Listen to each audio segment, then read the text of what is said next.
Bueno, hay un dicho muy simple que dice, no lo puedo ni tragar, ¿no es cierto? Que no lo trago es algo que no baja, porque lo quiere tragar y no puede.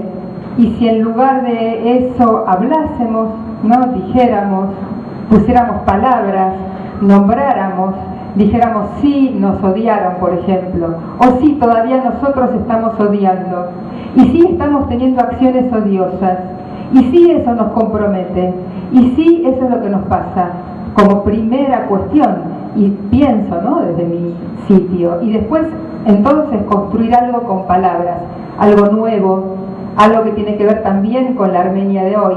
La Armenia de hoy vive, late, tiene gente muy valiosa, muy activa, muy intensa, muy rica, y se nos pierde la oportunidad de conocerla.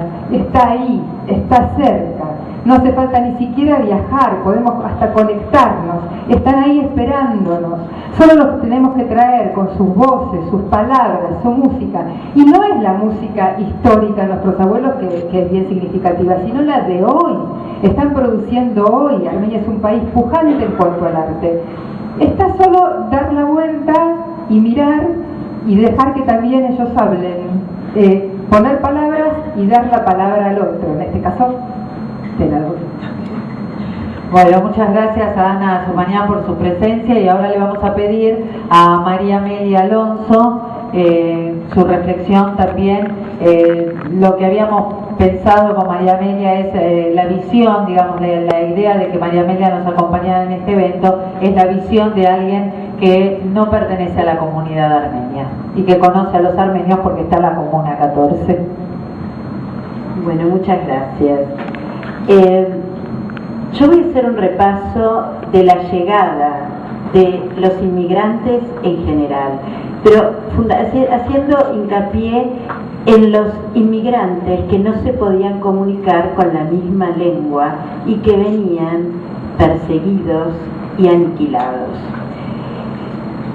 Los flujos migratorios que llegaron a nuestro país han sido causados en su mayoría por motivos socioeconómicos ligados muchas veces a las consecuencias devastadoras de las guerras y persecuciones. Al partir, los inmigrantes abandonaron una etapa de su vida con afectos insustituibles,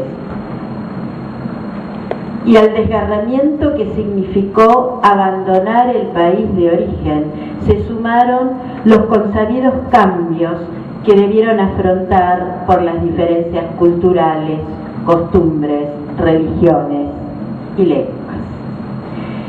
Los barcos transportaron personas cuyos sentimientos fluctuaban entre el dolor y la ilusión, y en esos barcos empezaron a establecer vínculos, a agruparse.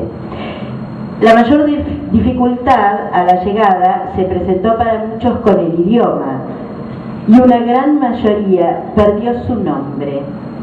Fueron rebautizados. Una ironía, ¿verdad? Rebautizados sin haber renacido. Es fuerte, sabemos que es muy fuerte el enlace que tiene la palabra, como la palabra en sí, con la memoria y los afectos. Pero para los recién llegados costaba poner palabra a tanto cambio y al recuerdo. Algunos empezaron a llamarse a silencio, un silencio impuesto por el dolor, y preferían recordar de esa manera, en silencio.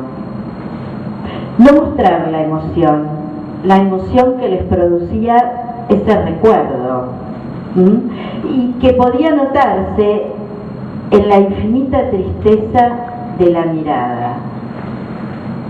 A través de la mirada uno notaba el dolor del recuerdo.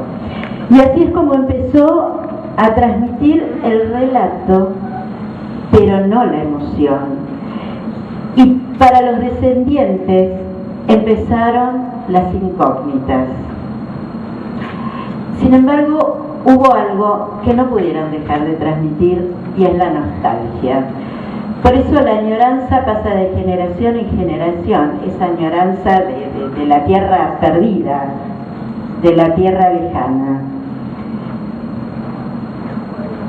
El recuerdo, cuando se verbalizó, en definitiva, fue anécdota. Era como pasar películas, contaban y contaban como un cuento, sin emoción, y uno escuchaba, y como era un cuento, muchas veces no se animaba a preguntar, y ahí surgía en los descendientes incógnitas, sus agujeros negros. Pero ¿cómo se supera ese proceso migratorio altamente estresante que afecta al individuo en todas las esferas de su ser, que lo coloca en una situación de total fragilidad?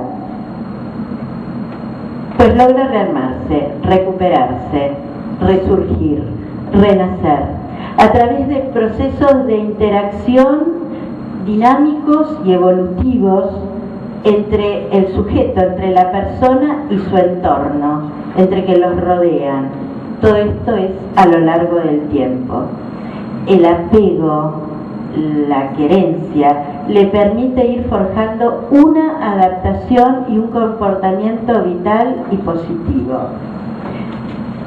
Vamos a ponerle nombre a este proceso, a esta capacidad del sujeto a sobreponerse a periodos de dolor emocional y trauma. A ese proceso se lo denomina resiliencia. Es decir, que contando con sus recursos individuales, su historia personal y los apoyos del entorno, tiene la posibilidad, que en un camino que no va a ser carente de dificultades, pero tiene la posibilidad de hacer de esa experiencia una de las más enriquecedoras de su vida. Ahora, cuando se trata de una emigración forzada, como en el caso del pueblo armenio, sometido a la humillación, a los vejámenes, a la barbarie, al que se le arrebató su tierra, su identidad sociocultural, su libertad y su vida, donde la crisis de identidad, la sensación de desamparo y el dolor del desarraigo es lacerante. ¿Cómo se puede responder a esta tamaña agresión?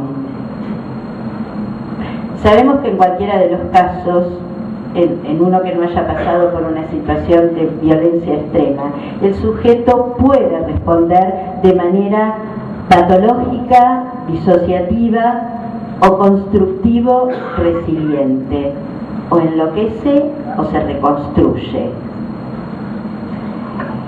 Por eso, intentando proporcionar una explicación del fenómeno de afrontar hechos dolorosos que rompen la estabilidad emocional de quien los vivencian, desde la psicología, bendita sea la psicología, se trabaja en los conceptos de resistencia, resiliencia y crecimiento postraumático.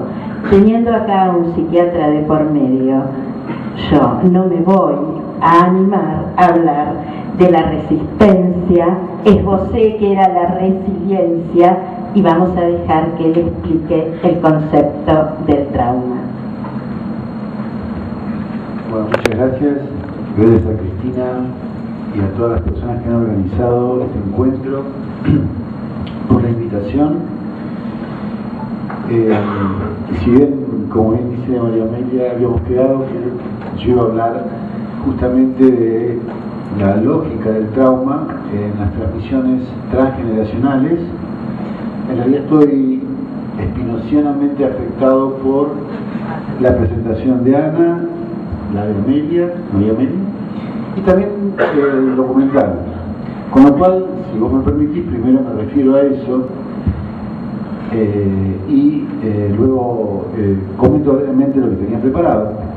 Digo esto porque es interesante cuando uno logra afectarse emocionalmente con lo que ocurre en situación. Bien, entonces comenzaría con el documental. muy brevemente. Bueno, hay 3 generaciones por lo menos, con lo cual ahí ya podemos ver algo de lo transgeneracional.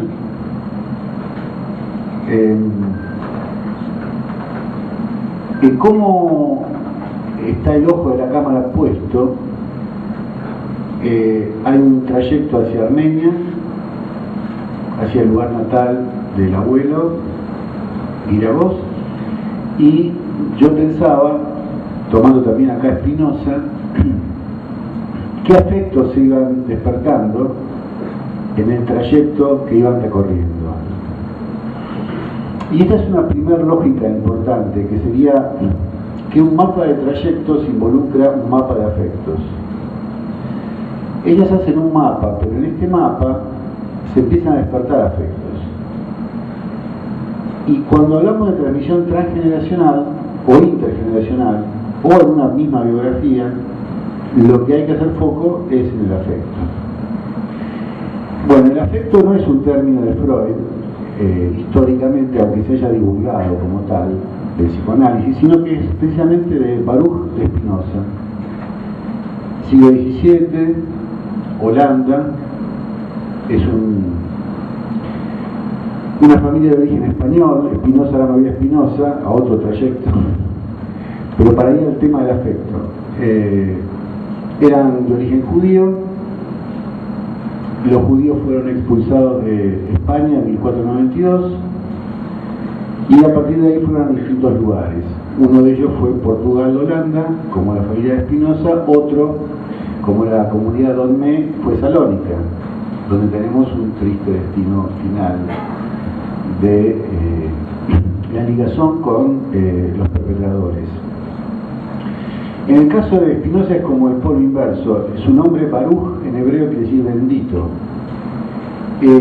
La versión latina es Benedicto. Y el bendito Spinoza era rabino a los 23 años, muy jovencito, y fue maldito en el sentido de que lo excomulgan los propios judíos a Spinoza. Deviene un filósofo no público sino privado, y genera una lógica de la afección y el afecto, ¿no? Por ejemplo, ampliando lo que ahí me voy a Ana, comentando lo que decía Ana, proponía que el afecto de alegría se caracteriza porque aumenta la potencia de obrar y la fuerza de existir, mientras que el afecto de tristeza porque disminuye la potencia de obrar y la fuerza de existir. Lógicamente, entonces, una depresión hoy es eso, la disminución de la potencia de obrar y la fuerza de existir, en tanto hay un afecto de tristeza. Bueno, pues este afecto es el que estaría transmitiéndose a lo largo de una biografía de una generación a la otra y transgeneracionalmente. O sea que es un problema del afecto, lo que el término latino que haya Spinoza afectus es lo que hay que hacer foco para lo que es la lógica de transmisión del trauma, pero también la lógica de portación del trauma en una misma biografía. Y no sé si esto se entiende más o menos. En algo que decía María Amelia, decía, hay relato, pero no la emoción. Cuando dice no la emoción, quiere decir el afecto. Es otro término para afecto, emoción. Algunos usan el término emoción. Entonces, digamos, quiero hacer foco primero en el problema del afecto. ¿Cómo te afecta algo? O sea, ¿qué afección, que es la fuerza que se recibe, y qué afecto, que es la sensación que se tiene?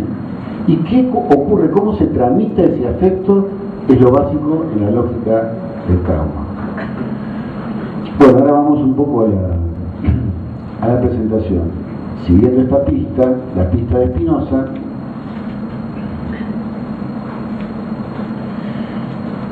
¿qué sería un trauma? Es cuando, básicamente, la palabra trauma quiere decir herida. Había un psicoanalista argentino, José Blecher, que planteaba que si las heridas mentales sangraran, tendríamos grandes hemorragias. Podríamos verlas, pero no suelen sangrar, ¿no? Aunque se sangra por la herida, estas son heridas que no sangran del mismo modo que las que dejan cicatrices en la piel. Entonces, en principio, la lógica de una herida, de un afecto que hiere, por tanto. Cuando estamos en el momento del trauma, o sea, de la herida, a eso los psiquiatras lo llaman estrés traumático agudo o trauma agudo. Cuando pasa más tiempo, y a veces hay un periodo asintomático entre el estrés agudo, por ejemplo, te roban, te matan, eso también es estrés agudo, violaciones también es estrés agudo, y hay cada vez más.